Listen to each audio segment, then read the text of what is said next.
한국아, 우리 거 좀 가져간다. 이 말 한마디에 지금 동북아 정세가 완전히 뒤집히고 있습니다. 단순히 장비 하나 옮기는 문제가 아닙니다. 한반도 방어 체계의 핵심이 통째로 흔들릴 수 있는 상황이 벌어지고 있는 거거든요. 그런데 여기서 아무도 예상 못한 반전이 터집니다. 한국이 꺼내든 카드가 미국조차 긴장시키고 있다는 겁니다. 지금부터 이 이야기 처음부터 끝까지 다 풀어드릴게요. 시작은 중동입니다.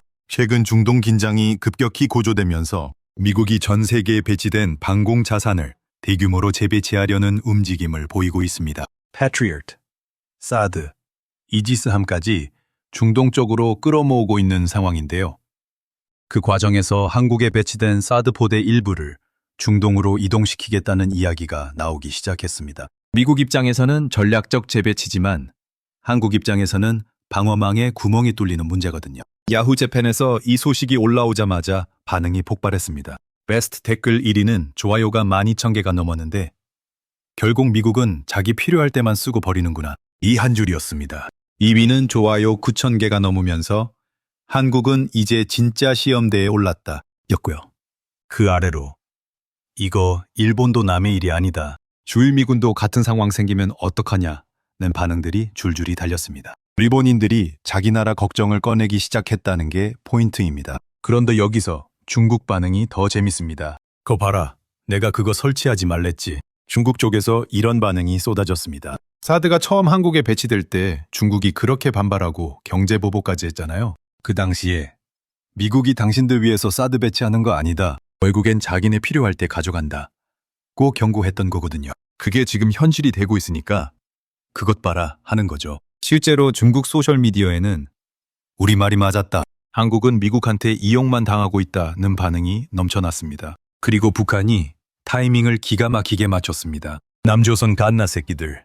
이제 우리 탄도미사일 막을 수 있겠어?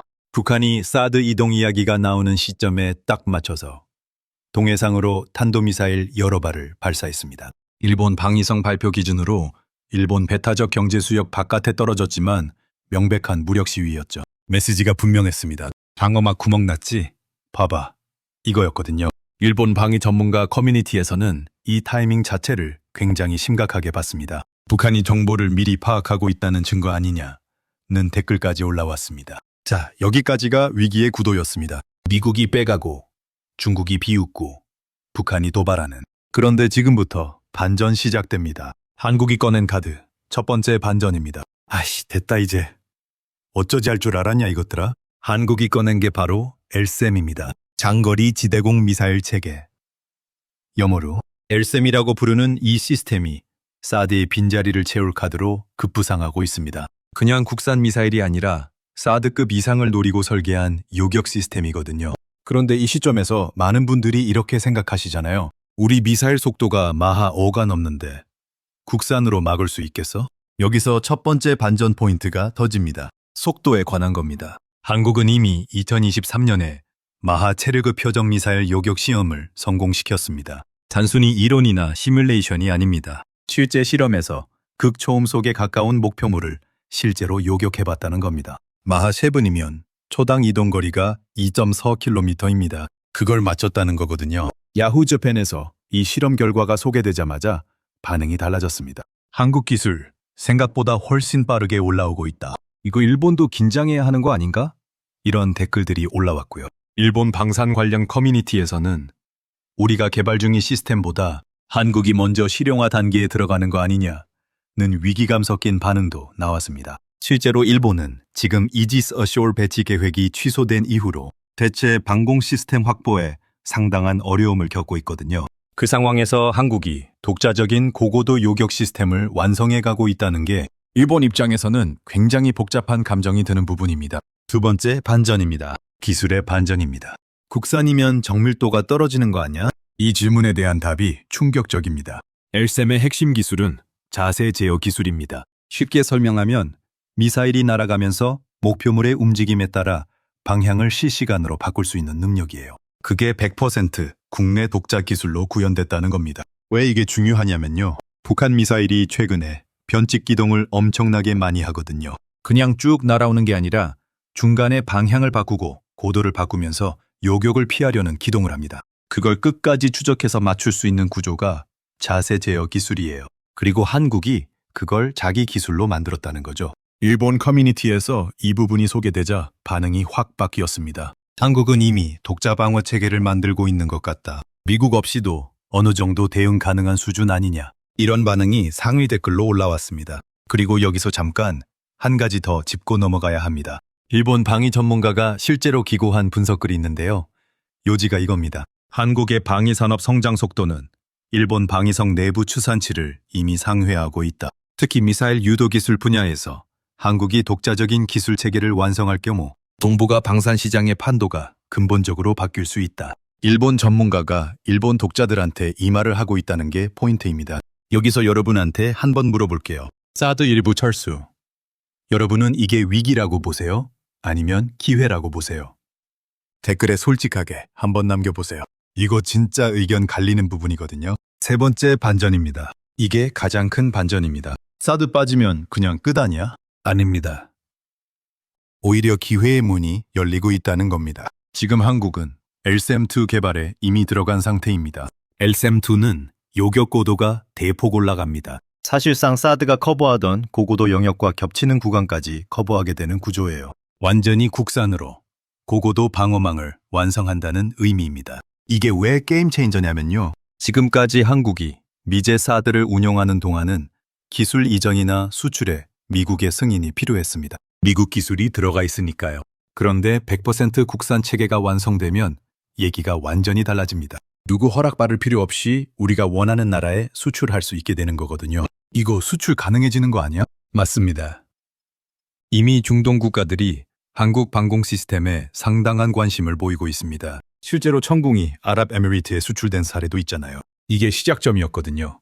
LSAM까지 완성되면 중동, 유럽, 동남아 시장까지 진출할 수 있는 구조가 만들어집니다. 일본 경제 매체에서도 이 부분을 심각하게 다루기 시작했습니다. 한국이 무기 수출을 본격적으로 확대하면 일본 방산업체들은 어떻게 대응해야 하나? 이런 분석글이 상위에 올라와 있고요. 실제로 일본은 지난 몇 년간 무기 수출 규제를 완화하면서 방산 시장 진출을 노리고 있었는데 한국이 이미 앞서 나가고 있다는 위기감이 있습니다. 일본 커뮤니티 댓글 중에 이런 게 있었습니다. 한국은 위기를 기회로 바꾸는데 능하다. 결국 자립하게 되는 계기가 될 수도 있다. 그리고 우리도 한국처럼 독자 노선을 강화해야 하는 거 아니냐는 반응까지 나왔어요. 일본인이 한국을 보면서 자기 나라 방향을 걱정하는 댓글을 다는 상황이 된 겁니다. 그런데 여기서 냉정하게 짚어야 할 부분도 있습니다. 리스크가 없는 건 아닙니다. LSAM이 완전히 실전 배치되기까지 시간이 필요합니다. 그 과도기 동안에 실제로 방어 공백이 생길 수 있다는 우려는 현실입니다. 군 전문가들 사이에서도 단기 공백을 어떻게 메울 것인가가 진짜 핵심 과제라는 지적이 나오고 있어요. 그리고 미국 의존도가 줄어드는 만큼 외교적 부담이 커지는 부분도 있습니다. 미국은 자기네 장비를 사용하는 동맹국에 더 많은 영향력을 갖거든요. 국산화가 진행될수록 그 레버리지가 약해지는데 미국이 그걸 좋아하지 않을 수 있습니다. 실제로 미국 내 일부 전문가들 사이에서 한국의 독자, 방어 노선이 한미 동맹 구조를 흔들 수 있다는 우려 목소리도 나오거든요. 일본에서는 이 부분을 굉장히 예리하게 보고 있습니다. 한국이 미국으로부터 전략적 자율성을 확보하려는 움직임이 시작됐다. 이건 동북아 안보구도 전체를 다시 그리는 시발점이 될 수 있다. 이런 분석이 일본 안보 전문 매체에서 나오고 있습니다. 그리고 여기서 아무도 잘 얘기 안 하는 충격적인 내용 하나 더 들어갑니다. 일본 방위성 내부에서 비공개로 진행된 한국 방산 능력 평가 보고서가 일부 유출됐는데요. 그 내용이 일본 방산 커뮤니티에 돌면서 상당한 충격을 줬습니다. 요지는 이겁니다. 한국의 미사일 유도 및 요격 기술 발전 속도는 우리 방위성 기존 예측보다 3년에서 5년 앞서 있다. 특히 극초음속 표적 요격 시험 성공은 우리가 아직 달성하지 못한 영역이다. 이번 방위성이 내부적으로 한국 기술이 자국보다 앞서 있다고 평가했다는 거거든요. 이게 일본 커뮤니티에서 엄청난 파장을 일으켰습니다. 왜 정부는 이걸 숨겼냐? 우리 방산 예산을 대폭 늘려야 한다는 반응이 폭발적으로 나왔고요. 한국한테 기술 협력을 요청해야 하는 거 아니냐는 댓글까지 등장했습니다. 불과 몇 년 전만 해도 상상도 못했을 발언이죠.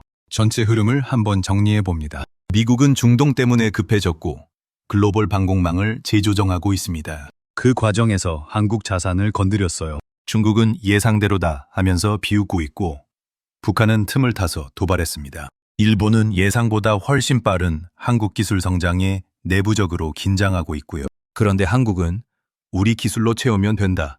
이 방향으로 움직이고 있습니다. 단순히 방어를 넘어서 수출 산업으로 키우겠다는 전략이 보이거든요. 방위산업 투자도 계속 늘고 있고 연구개발 속도도 굉장히 빠릅니다. 전공 수출에서 시작해서 LSAM까지 완성되면 한국이 세계 방공 시스템 시장에서 완전히 새로운 플레이어로 등장하게 됩니다. 야후재팬 댓글에서 이런 반응이 꽤 많았습니다. 한국은 위기를 기회로 바꾸는 민족이다. 이거 결국 한국이 미국한테 장비 팔게 되는 날도 오는 거 아니냐. 이런 말들이 나왔는데 농담처럼 보이지만 전혀 농담이 아닌 상황이 되고 있습니다. 마지막으로 큰 그림을 한번 그려드릴게요. 만약 LSAM이 완전히 자리를 잡고 LSAM-2까지 실전 배치가 완료된다면 한국은 처음으로 미국 승인 없이 독자적인 고고도 방어망을 갖게 됩니다. 그게 무슨 의미냐면 외교 협상 테이블에서 한국의 발언권이 지금과 완전히 달라진다는 겁니다. 우리 지켜달라가 아니라 우리 기술 필요하면 협력하자로 입장이 바뀌는 거거든요. 중국은 이 상황에서 어떤 선택을 할까요? 계속 경제 보복 카드를 쥐고 있을 수 있겠지만 한국이 독자 군사 체계를 갖게 되면 예전만큼 효과가 없어집니다. 일본은요, 한국이 기술적으로 앞서 나가기 시작하면 협력이냐 경쟁이냐를 선택해야 하는 상황이 옵니다. 그리고 북한은 변칙 기동 미사일까지 요격할 수 있는 시스템이 배치되면 기존 전략을 전면 재검토해야 합니다. 이제 진짜 시험 시작이다. 이 말이 딱 맞는 상황입니다. 지금 한국은 선택의 기로에 서 있습니다. 미국에 계속 의존할 것인가? 아니면 독자 노선을 강화할 것인가? 그리고 그 답을 행동으로 보여주고 있습니다. 댓글로 한번 생각 남겨보세요. LSAM이 사드 역할까지 완전히 대체하게 된다면 한국의 외교 전략은 어떻게 달라져야 할까요? 미국과의 관계, 중국과의 관계, 그리고 일본과의 관계까지 다 달라지는 거잖아요. 여러분은 어떻게 보세요? 댓글로 솔직하게 남겨주세요. 이런 최신 이슈 앞으로도 계속 빠르게 정리해드릴 테니까 아직 구독 안 하신 분들 지금 바로 구독 눌러주시고 좋아요도 한 번씩 눌러주세요. 알림 설정까지 해두시면 다음 영상 놓치지 않으실 수 있습니다.